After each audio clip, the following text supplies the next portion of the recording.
اگر آپ ناجائز کماتے ہو تو ناجائز سبب اختیار کرنا یہ اس کی علامت ہے کہ آپ یہ سمجھتے ہو کہ مجھے رزق میرے سبب سے ملتا ہے, اللہ مجھے رزق نہیں دیتا. کیونکہ اگر اللہ پہ نظر ہوتی تو آپ ناجائز کی طرف مت جاتے. آپ یہ کہتے کہ رزق اللہ دیتا ہے, تو وہ جیسے ناجائز کے ذریعے دے سکتا ہے جائز کے ذریعے بھی دے سکتا ہے. تو جو بھی حرام کما رہا ہے یہ اس کی علامت ہے کہ وہ کس کو ذریعہ سمجھتا ہے؟ محنت کو ذریعہ سمجھتا ہے, اللہ پر اس کو یقین نہیں ہے. اس زمانے میں یہ بہت زیادہ ہو رہا ہے. بعض چیزیں یہ جو اولاد روکی جاتی ہے نا رزق کے خوف سے, یہ بھی حرام ہے. خرچے کہاں سے پورے ہوں گے؟ اس معاملے میں بھی اللہ پہ توکل کرنا فرض ہے. لوگ کہتے ہیں کہ اللہ نے عقل بھی تو دی ہے, سوچو جیب میں پیسے کتنے بچے اس حساب سے ہونے چاہیے. تو یہ عقل اللہ نے جو دی ہے نا, اس عقل کا ایک صحیح استعمال ہوتا ہے اور غلط استعمال ہوتا ہے. دیکھو عقل تو غیر مسلموں کے پاس بھی ہوتی ہے, لیکن غلط استعمال کر رہے ہیں تبھی جہنم کی طرف جا رہے ہیں. تو عقل کا صحیح استعمال یہ ہے کہ جس اللہ نے اولاد دی ہے تو یہ انسان ہماری اولاد بعد میں ہے, اللہ کی مخلوق پہلے ہے. تو یہ عجیب بات ہے کہ آپ دنیا میں انتظام کریں, کسی کی دعوت کریں, گھر میں بلائیں, 4 آدمیوں کو بلائیں گے تو 5 کا کھانا پکا کے رکھیں گے نا پہلے سے. کیا ہو گیا بھائی؟ ایسا ہو سکتا ہے کہ بلائیں 4 کو اور کھانے کا انتظام کتنوں کا کریں؟ 3 کا یا 2 کا. احتیاطاً 1 کا زیادہ رکھا جاتا ہے کہ کوئی پیٹو بھی آ سکتا ہے, کوئی ایسا بھی آ سکتا ہے تو 2 کا کھا لے. تو اللہ تعالیٰ نے اس کائنات کو جب بنایا, اس زمین کو جب بنایا, تو اللہ کو جتنے بندے قیامت تک اللہ نے پیدا کرنے ہیں نا, قرآن میں آتا ہے وَجَعَلَ فِيهَا أَقْوَاتَهَا, اللہ نے اس میں پہلے سے کیا کر دی؟ اس کا رزق رکھ دیا ہے. تو ساری چیزیں اللہ پہلے سے زمین میں رکھ چکے ہیں, سب چیزیں. مٹی سے ہی سب کچھ پیدا ہو رہا ہے اور سب ہوتا رہے گا. تو اس لیے یہ عجیب سی بات ہے کہ ہم فیصلہ کریں گے کہ کتنوں نے دنیا میں پیدا ہونا ہے اور کتنوں نے پیدا نہیں ہونا. تو بھائی ہماری اولاد بعد میں ہے, اللہ کی مخلوق پہلے ہے. تبھی اولاد کو رزق کھلانا, اس کی تربیت کی فکر کرنا فرض ہے. اگر نہیں کریں گے گنہگار ہوں گے. آپ کہہ سکتے ہیں بھائی میری چیز ہے, میں اس کو کھلاؤں نہ کھلاؤں, تو ایسا نہیں ہے. اولاد کو نہ قتل کرنا جائز ہے, نہ اس پہ ظلم کرنا جائز ہے, کیونکہ آپ کی اولاد بعد میں ہے, اللہ کی مخلوق پہلے ہے. تو یہاں بھی توکل کرنا فرض ہے. اور بہت ساری جگہیں ہیں جہاں توکل لوگوں نے چھوڑ دیا. تو اللہ نے فرمایا ان کی صفت کیا ہے؟ توکل کرتے ہیں. والذین یجتنبون کبائر الاثم, کبیرہ گناہوں سے بچتے ہیں. یہ مضمون کل بھی آیا تھا کہ اللہ نے فرمایا اگر کبیرہ گناہوں سے بچو گے تو چھوٹی موٹی خطائیں معاف کر دوں. کبیرہ گناہ کیا ہیں؟ یتیم کی وراثت کھانا, داڑھی کاٹنا, عورت کا بے پردہ ہو کے گھومنے کی عادت. کبھی اگر بے پردہ ہو گئی تو وہ صغیرہ میں آتا ہے, لیکن ایسا نہیں ہوتا. جو پردے والی ہیں وہ مستقل پردہ کرتی ہیں, جو بے پردہ گھومتی ہیں مستقل بے پردہ ہی رہتی ہیں. تو مستقل بے پردہ رہنے والی خواتین یہ کبیرہ میں آئے گا. زنا کرنا, اسی طرح بد نظری کبھی کبھار ہو جائے تو صغیرہ ہے. مستقل عادت پڑ گئی ہے بد نظری کی تو یہ کیا کس میں چلا جائے گا؟ یہ بھی کبیرہ میں چلا جائے گا. صغیرہ گناہ جب بار بار ہو, اصرار ہو, تو وہ بھی کبیرہ بن جاتا ہے. کبھی کبھار چھوٹا موٹا جھوٹ بول دیا, کسی کو چھوٹی موٹی ٹوپی کرا دی, چھوٹا موٹا, جس سے کوئی بہت بڑا نقصان نہیں ہوا اس کو, تو چھوٹا موٹا جھوٹ کبھی کبھار یہ صغیرہ میں آئے گا. اور یہی عادت پڑ گئی ہے, ہر وقت ٹوپیاں ہی کراتا رہتا ہے لوگوں کو, زبان پر اعتماد ہی ختم ہو گیا, تو یہ کس میں آئے گا؟ یہ کبیرہ میں آئے گا. غیبت ہے چھوٹی موٹی, کسی کی ایسی غیبت جس سے اس کی عزت کا زیادہ نقصان نہیں ہوا, موٹا کہہ دیا, ٹھکنا کہہ دیا, یہ بھی غیبت میں آتا ہے نا. تو تھوڑی سی بے عزتی ہو مگر کوئی زیادہ اس کا نقصان نہیں ہو تو, اور کبھی کبھار ہے تو یہ صغیرہ میں آئے گا.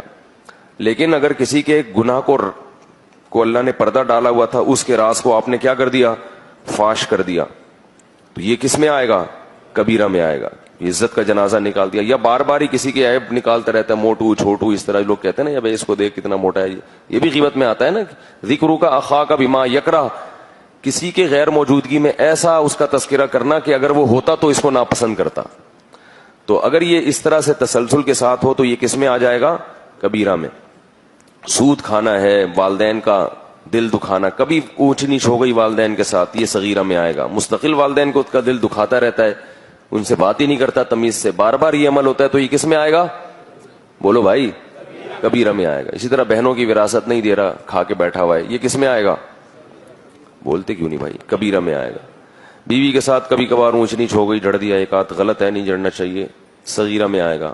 عادت ہی اخلاق ہی خراب ہو گئے. جب بھی گھر میں آتا ہے ایسے لگتا ہے جیسے چنگیز خان آیا ہے کہیں سے اور جہاد کرنے آ رہا ہے, یہ ہلاکو خان کی اولاد ہے. بعض لوگوں کے اخلاق ایسے ہوتے ہیں, گھر میں آؤ تو سب کانپنے لگتے ہیں کہ یہ کیوں آ گئے گھر میں, نہ گھر سے باہر ہوتے. تو یہ مسلسل جب ہوگا تو یہ بد اخلاقی کس میں آ جائے گی؟ کبھی کبھار ہوتی ہے تو سب انسان ہے. صغیرہ بار بار ہو گئی تو کبیرہ. عورت اپنے شوہر کی کبھی کبھار نافرمانی کر لیتی ہے, تھوڑا بہت دل دکھا, یہ سب جگہ ہوتا ہے. انسان ہے بار بار اس کے دل دکھا رہی ہے, ناشکری کر رہی ہے, اس کے احسانات کا انکار کر رہی ہے, تو یہ کس میں آئے گا؟ کبیرہ میں. تو علماء نے قاعدہ بیان کیا جو احادیث سے ثابت ہے کہ ہر وہ جرم جس پر جہنم کی وعید ہو, جہنم کی آگ کی وعید ہو, وہ جرم کس میں آئے گا؟ کبیرہ میں آئے گا. تو ان سے بچنا چاہیے. نماز چھوڑ دینا تو سب سے بڑا جرم ہے. جان بوجھ کر نماز قضا کر دینا, ایک دفعہ بھی قضا کرنا, یہ اکبر الکبائر میں ہے, کبیرہ گناہوں میں سے بھی سب سے بڑے گناہوں میں. فرمایا وَأَمْرُهُمْ وَالْفَوَاحِشِ, اور بے حیائی کے کاموں سے بچتے ہیں اہل ایمان. وَأَمْرُهُمْ شُورًا وَإِذَا مَا غَضِبُوهُمْ يَغْفِرُونَ, فرمایا جب غصہ آتا ہے تو معاف کرتے ہیں. ہمیشہ غصہ جاری کرنا یہ مرد ہونے کی علامت نہیں ہے, یہ ہلاکو خان یا چنگیز خان ہونے کی علامت. لوگ کہتے ہیں جب میٹر گھومتا ہے نا میٹر, تو میں پھر دیکھتا نہیں ہوں. یعنی بعض عیب ایسے ہیں کہ وہ ہیں عیب, مگر ان کو آج کل ایک خوشنما لیبل لگا کے پیش کیا جاتا ہے گویا یہ بہت بڑی خوبی ہے. اکثر نوجوانوں کو دیکھا ہوگا نا آپ نے, کہتے ہیں یار میں تو جب میرا میٹر گھومتا ہے تو میں تو دیکھتے ہی نہیں, میرا باپ ہے میری ماں ہے میں تو سنا دیتا ہوں. کہتے ہیں نا لوگ میں تو دیکھتے ہی نہیں باس ہے کون ہے. تو یہ خوبی کی بات نہیں ہے, یہ آپ کے اندر بہت بڑا عیب ہے کہ آپ کو یہی نہیں پتا ہوتا کہ غصہ کس پہ جاری کرنا ہے اور کس پہ جاری نہیں کرنا, اور جس پہ جاری کرنا بھی ہے تو اس پہ کتنا جاری کرنا ہے اور کتنا صبر کرنا ہے. تو آپ کو یہ چیز پتہ ہی نہیں ہے, تو آپ میں اور گدھے میں کوئی فرق نہیں ہے. تو جب بھی کوئی ایسا کہے نا کہ میں جب میرا جو میٹر گھومتا پھر میں نہیں دیکھتا, تو آپ بولو کہ اب ہمیں اب پتہ چلا ہے کہ آپ گدھے کے خاندان سے بلونگ کرتے ہیں, ہمیں اب پتہ چلا ہے کہ آپ انسان نہیں ہیں. تو اب اس کا میٹر گھومے گا اس بات پہ ٹھیک ہے, اور پھر وہ دیکھے گا نہیں کہ آپ کیا ہے کون ہے. تو اس لیے اپنی ذمہ داری پہ آپ اس کو کہیں, مجھے نہیں بتائیے گا کہ ہم نے اس کو کہا تھا, لیکن جب وہ ٹھنڈا ہو جائے اس وقت بتا دیں اس کو. تو یہ کوئی خوبی کی بات نہیں ہے, غصے میں دیکھنا چاہیے. بڑے کے سامنے غصہ جاری کرنا یہ بے ادبی ہے, اور چھوٹے کے سامنے غصہ جاری کرنا بے موقع اگر ہو, آپ کو پتہ ہے اس کا فائدہ نہیں ہے, یہ اپنی بھڑاس نکالنا چاہتے ہو, تو یہ بھی ظلم ہے. یہ نہیں کہ غصہ آنا ہی غلط ہے یا غصہ کبھی جاری نہیں کرنا چاہیے. جہاں شریعت نے اجازت دی ہے غصہ جاری کرنے کی وہاں تو جاری کرنا چاہیے, لیکن عام طور پر لوگ اس میں اعتدال سے تجاوز کرتے ہیں. اس لیے حضرت مفتی محمد شفیع صاحب رحمہ اللہ تعالی فرمایا کرتے تھے کہ اس زمانے میں بہتر یہی ہے کہ جب غصہ آئے تو اس وقت کچھ بھی نہ کرو, کیونکہ حدود پر قائم لوگ نہیں رہتے. غصہ آئے تو گھر سے باہر نکل جاؤ, وہاں سے ہٹ جاؤ, جب ٹھنڈے ہو جاؤ نا پھر دیکھو کہ میں نے کیا کرنا ہے. سمجھ رہے؟ ایک صاحب کا اپنی بیوی سے جھگڑا ہوا, تو وہ کوئی درمیان میں ثالث تھا, وہ اتنا غصہ تھا تو وہ صاحب درمیان میں پڑے ہوئے تھے سلو کرانے کے لیے نا دونوں کی. تو شوہر ادھر بیٹھا ہوا ہے, بیوی اس کی کہیں دوسرے گھر میں تھی. تو اس کی بیوی نے فون پہ اس کو بتایا کہ میرے میاں ایسے ہیں, تو اس کو غصہ آیا, اس نے کہا میں جا کے ابھی اس کا منہ توڑ دوں گا جا کے. تو وہ میں بھی بیٹھا ہوا تھا وہاں, تو وہ صاحب انہیں کہنے لگے کہ ابھی آپ غصے میں ہیں ابھی نہ جائیں. اس نے کہا نہیں میں بھی جاؤں گا. انہوں نے کہا ایسا ہے کہ آپ نا 2 گھنٹے بعد جا کے تلوار سے گردن اڑا دینا اس کی, لیکن ابھی نہ جائیں آپ. ان کو پتا تھا 2 گھنٹے بعد اس کا غصہ کیا ہو جائے گا, ٹھنڈا ہو جائے گا. تو انہوں نے کہا کہ میں آپ کو کہہ رہا ہوں کہ آپ ابھی مت جائیں, آپ 2 گھنٹے بعد جائیں اور مکہ نہیں ماریں بلکہ تلوار سے گردن اڑا دیں. وہی ہوا کہ 2 گھنٹے بعد غصہ ٹھنڈا ہو گیا اور مکے کا خیال بھی چلا گیا. تو غصہ جب آ رہا ہوتا ہے اس وقت دل چاہتا ہے کہ میں اس کا منہ توڑ دوں اور یہ کر دوں اور ایسے کر دوں. تو اپنے نفس کو سمجھایا کرو کہ یار منہ توڑنے سے کیا ہوتا ہے, ایک تو دانت ٹوٹیں گے, یہ اس سے کیا ہوتا ہے. میں 6 گھنٹے بعد, ہو سکتا ہے 2 گھنٹے بعد غصہ نہ اترے تو 6 گھنٹے کا دورانیہ, میں 6 گھنٹے بعد ڈائریکٹ جا کے کیا کر دوں گا, گردن اڑا دوں گا. لیکن ابھی نہیں, بلکہ یہ کام کب ہوگا, 6 گھنٹے. تو 6 گھنٹے تک کسی کا غصہ نہیں چلتا. تو یہ بھی ایک نفس کو نا برائی سے روکنے کا ایک طریقہ ہے کہ یار ابھی صبر کر جاؤ 2-4.